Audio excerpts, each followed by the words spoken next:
So the next is the beads border. So I'm going to use the same nozzle as we did for the dots, which is the round nozzle. So this will be, the angle of holding here is 45 degrees, and the nozzle here is obviously round. It's given there in the sheet as well. So I'm going to hold it at 45, which is this.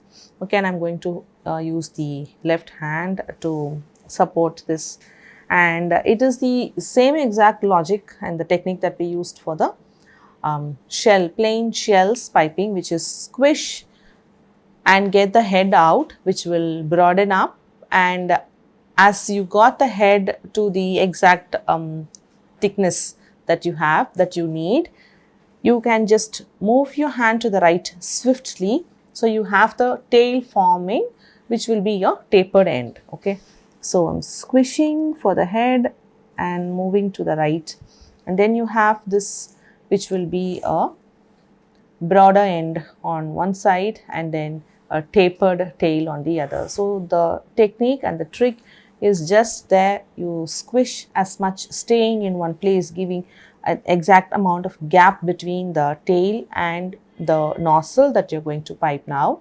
The buttercream will pop out, it will broaden out, go touch the previous tail, and once you have the shape formed, move the hand to the right swiftly, and so the tail tapers and you will have the beads formed.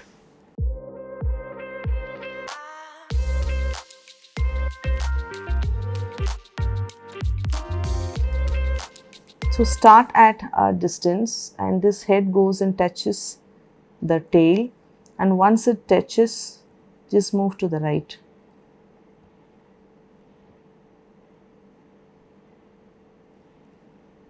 And try not to go squish the tail so much, and if you squish the tail, then it just becomes broad on either side, and you don't want that. You want the head side to be broader and the tail side to be tapering and narrow.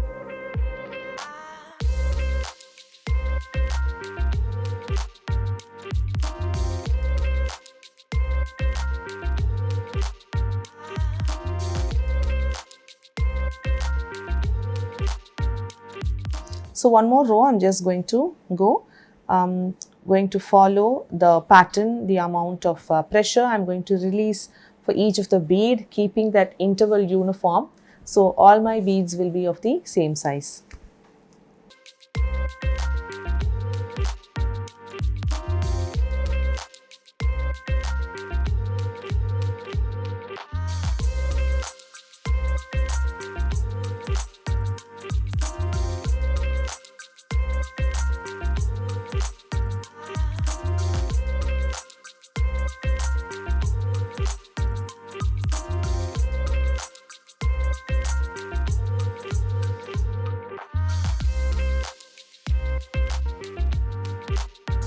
So once you have this beads piped, which is all of the same size, so you make one row, and if your first row does not come out well, you know you have to scrape it and then redo. So once you have your one row that you show that you've done it really well and it is all perfect, and then you take the picture of it and send it for approval, and once that one row is approved, then move ahead to doing 3 different rows, making all of them exactly the same. And once you have all 3 rows of the beads piped, you're done with this lesson, and let's move on to the next one.